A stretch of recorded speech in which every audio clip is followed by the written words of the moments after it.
Hello! So I got asked by the wonderful Miss Crystal Talley this morning about who does my branding. And I responded, I do. So I'm not a professional graphic designer or web designer, but because I've had my own businesses since 2006, and because I've worked in marketing full-time since 2014, I've gotten pretty good at figuring out my own branding, my own authentic version of how to position myself as a personal brand. And I've taught classes on this, and I've taught classes under the Embrace Your Weird model and name. And I have this worksheet that I promised Crystal I would send her, and I'm happy to send it to any of you. And I wanted to just talk through it because I realized I was gonna send this to her and I don't really have a video or anything explaining some of the stuff that I talk about. And I figured it would be helpful for more people. So why you wanna create a personal brand. Everybody has some personal brand. It's the way that other people perceive us to be. And so I think it's really important to be intentional and authentic in how we show up in the world, whether it's in our daily lives and how we interact with people in person or how we interact with people online. And I think it's important now, especially more than ever, even if you aren't a speaker or a consultant or somebody who's trying to, build your online influence, you're not trying to become an influencer. Even if you're just looking for a new job, if you're a student or you're trying to transition into a new career, having some sort of intentional, authentic personal brand can help you achieve those things that you want to achieve. So in this personal brand worksheet, I'm going to talk through these questions. So when it comes to your career or business, what makes you different? There's a really amazing author and speaker, Sally Hogshead, and she has this book called Fascinate, which I highly, highly recommend. It's all about branding, and she has this model of these fascination principles, different types of ways that people fascinate each other and ways that brands fascinate people. And so thinking about what makes you different, there's a great quote from her that it's different is better than better. Right? We can all try to be better than somebody else, but at the end of the day, that's not as important. That's kind of always, somebody's always gonna lose out in that scenario. But if you can focus on what sets you apart, what makes you different and special and unique, what makes you weird, if you can embrace your weird, that's the thing that becomes memorable to other people. So what is your weird? What about you is different and special and memorable? And then name 3 brands, companies, or celebrities that inspire you, and why do they fascinate you? And I also note here to ideally pick ones that are not in your industry. And I include things like celebrities on here because I think sometimes when we start thinking about who are my competitors, blah, blah, blah, when I'm thinking about branding, you can kind of get into this comparison trap. So I think it's important to think about who inspires you, generally speaking. I think that says a lot about you. So for example, the day that I'm recording this is the birthday of Carol Burnett, the amazing, amazing comedian. She's always been a huge inspiration to me. I also love Bette Midler and Lily Tomlin and Dolly Parton and all of these incredible, funny women who are charismatic and charming and amazing. Those are some of the people that fascinate and inspire me. Next question, why are you in business, or why do you do what you do? If you're not familiar with Simon Sinek and his book Start With Why and his very popular TED Talk, I highly encourage you to check it out. But the why of what we do, why we exist, why we show up at work, and why we're trying to put ourselves out there in the first place, it's at the core. So some other questions to think through. What are the core values that make up your personal brand? What are the things that you stand for? What are the issues that you are willing to take a stand on, especially publicly? Nowadays, it's important to take a stand on something. You don't have to take a stand on everything, but you have to be clear about what are the things that are really important to me, and how can I show up to speak my truth in an authentic way in the world? So next question that I want you to think about when it comes to personal branding is, who do you want to work with? Who's your perfect customer, client, or employer? If you're not clear about that, if you're just like, I work for anybody, I do things for everybody, it doesn't work. You're just gonna be like this watered down version of yourself. I think it's really important to become clear about who you are willing to work with and who you are not willing to work with, or who you're willing to serve as an audience and who you're not willing to serve. It also helps when you have trolls or bullies or online haters who come at you, because if those people are the people that you do want to serve and they're saying constructive criticism, then maybe that's the kind of criticism that you listen to a little bit and try to figure out what pieces of it maybe have some truth or some accuracy. But then if it's the people that you have already decided they are not your people and they're coming at you with hate and vitriol, those people's opinion doesn't matter, right? Next question. Where do the right people for you hang out online? And also, what would they find out if they Google searched you right now? So I get this question a lot because I teach like digital marketing and I've worked in marketing forever, and people are always like, which platform should I be on? Like, what social media channels are hot right now? Answer is, it always depends. It depends on who your target audience is and where are they at. And also, even if they're on a platform but you hate that platform, you just like can't get your mind around it, if you're a solopreneur, if you're a single business owner, or you have a very small team, you still have to be really intentional about using the platforms that work for you and that you can get excited about. Because if everybody's like, you should be on Instagram stories, but you just hate it, or you should be on Facebook or Twitter or whatever, and you hate that platform, you're never gonna succeed at that platform because you already have a mental block against it. So there has to be this overlap of where do your right people hang out, and also which platforms excite you and interest you and fit the kind of work that you're creating. If you are naturally very visual and you love creating like visual art and visual media and photography and all that stuff, then Instagram could be great for you. If you are an amazing wordsmith who does it short and sweet, maybe Twitter is your magic place. You got to think about what are the things that work for you, who are the people you're trying to serve, and what platform fits those two things. I talked about this a little bit already, but who do you not want to work with? What kind of client or customer are you okay with upsetting?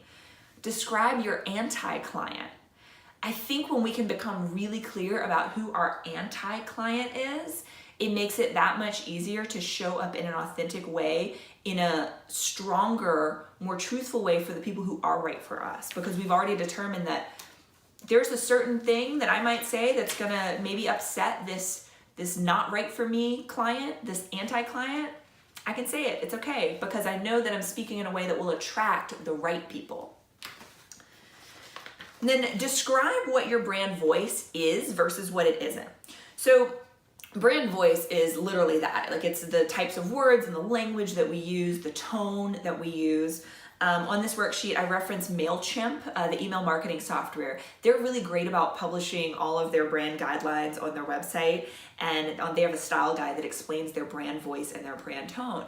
And they've had really good examples of saying, we use these kind of language versus we don't use these kind of language or set that tone or intention.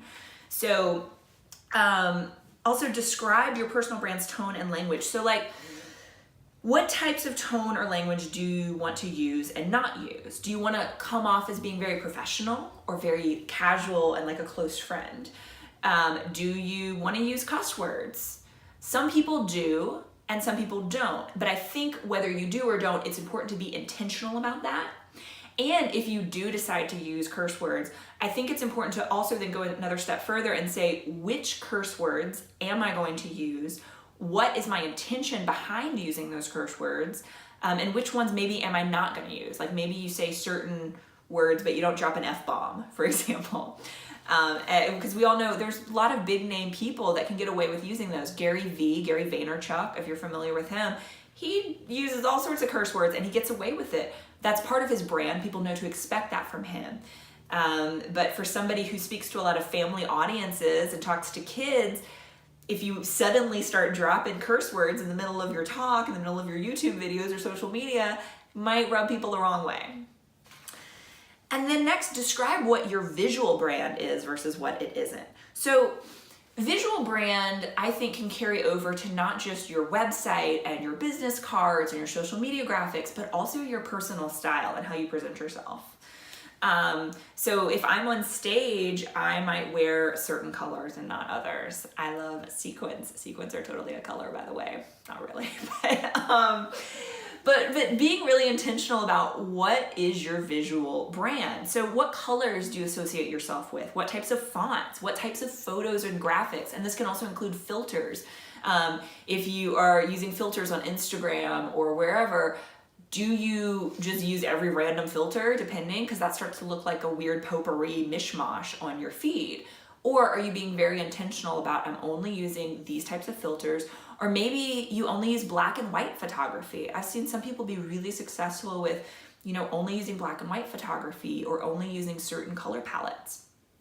Creating a actual guideline for yourself and clarifying this can make it much simpler and much faster to create graphics for social media. It can make it easier to communicate with a web designer or to update your website yourself. So I personally have a little cheat sheet for myself. I have a note to myself about these are my fonts for these specific types of things, whether it's my headings on my website or my body copy on my website, or there's one font that I really only use that says my name at the top of my website or on my cards. I only use it for that one place because it's kind of like my logo, but it's just my name in a certain font. And then I have the hex codes, those 6-digit codes that you use in website development, the color codes. So I have a cheat sheet about, there's a dark teal color that I use on some of my website and branding. There's a mid color teal, like a medium teal. I use like a white, and then I use, for certain little pops of color, I'll use a certain pink or blue. But I know exactly what shades those are because I have notes of those 6-digit hex color codes that I keep for myself. And the same thing goes along with clothing as well. I was just having a conversation with another friend of mine about the power of being intentional about your wardrobe when it comes to your personal brand, and whether that's showing up at your workplace, or especially if you're somebody like a speaker or a consultant or somebody who's putting yourself out there, being really intentional about what you're wearing. I'm shooting this kind of on the fly, so I'm in just a super casual gray t-shirt, but I was telling her I have a color palette that I'm really intentional about when I shop. Actually, my best friend, Ashley Robinson, years ago, back when she was doing more fashion blogging, she wrote this really great post about having a color palette for yourself. And I think I'd always kind of leaned into that, but that made me be really intentional about it. So growing up, I used to buy things that were like brown shoes, brown pants, tans, things like that. But whenever I would wear those earth tone colors, I never felt like myself. And a lot of times they would just sit at the bottom of my closet or whatever, right? When she wrote this post about creating a really clear, intentional color palette for your wardrobe, it helped me realize that I'm not a person that wears earth tones. So even if I may like something and it comes in a brown or it comes in a tan and it might be beautiful on somebody else, it's not right for me, so I'm not gonna buy it.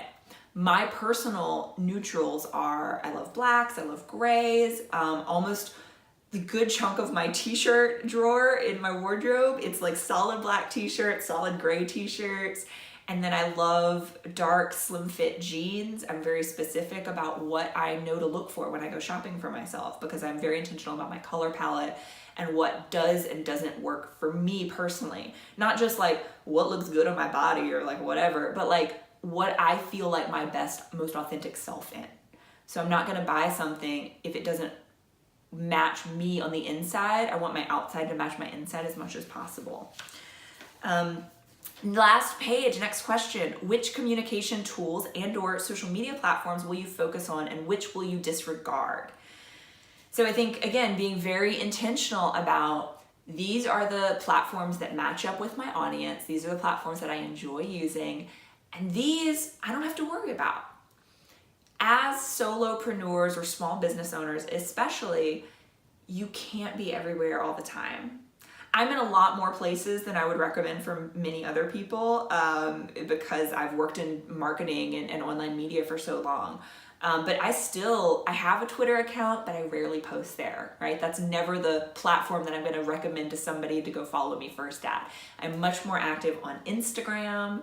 I'm much more active on my personal profile on Facebook. I use pretty often, but don't use certain platforms because they don't align with what I'm doing. What types of content will you share through your chosen communication tools, and how often will you share? So I like to describe this concept as content buckets. Think about different buckets of content for yourself. And there's different ways to conceptualize this. So maybe you hop onto existing trends like a Motivation Monday, hashtag Motivation Monday, or hashtag Throwback Thursday. And that's one of your content buckets. And every single week you post something that aligns with that ongoing hashtag or trend that's happening outside of just what you're doing. So you can kind of leverage that. You could also think about it in terms of like visual content buckets. So this is the way that I've been thinking recently about my own content bucket. So I've been trying to do more of these like fun dance videos, gonna like shake my booty. So that's one kind of visual content bucket. This kind of like talking head, me sharing more information as a video, that might be a different content bucket for me. I've also been playing around with my iPad and doing a lot of digital drawing and hand lettering using Procreate and my Apple Pencil. So those kind of graphics are another visual content bucket for me. And then another one might be like selfies and photos of me. And a final one for me, I also sometimes like to share photos that I take around New Orleans or during my travels that are more like a landscape photo. I love actually iPhoneography and kind of experimenting with that little square. I kind of love the constraints of shooting in the square format on my phone. There's just something about that that's like really artistic to me. It's like trying to figure out how I can make like a cool square photo. So that's another one of my content buckets. Content buckets might also be the text and the captions that you're using. Maybe some of them are very inspirational. Maybe some of them are trying to get somebody to do something or tagging people and asking questions. There's lots of different ways that you can think about this, but thinking through, I would say, like 5 to 7 content buckets might be good, even less than that. I would say don't get to the point where you have like 10 plus content buckets, because at that point it's just like a bunch of random things. It's not even really differentiated into little buckets anymore. But try to think through what are the types of content that I want to share, whether visually or written content or both, or video. And what are the messages that I'm trying to convey? What's my why? Bring it back to the why. Like, what are you trying to share with the world? And think about what types of content buckets you can use to share that information. And finally, a little, what steps do you want to take in the next 2 weeks? Because if you can't put it into action immediately, I could send you this cheat sheet, but if you're not going to do anything with it, it doesn't matter. So what can you do in the next couple of weeks that's actionable and achievable, right? Like, don't try to start with it all at once. How can you break it down into certain little things that feel actionable and achievable for you? Okay, so that was a rundown of my personal brand strategy cheat sheet. If you would like this, I don't right now have a fancy opt-in or anything like that, although I totally should. I do have a weekly newsletter, so if you want this and want to be added to my weekly, really fun email newsletter, shoot me an email or tag me in the comments below where you see this and let me know, and I will send you an email with this worksheet. My email address is hello@MalloryWhitfield.com, and I will send you the worksheet. Thank you so much, y'all. Bye.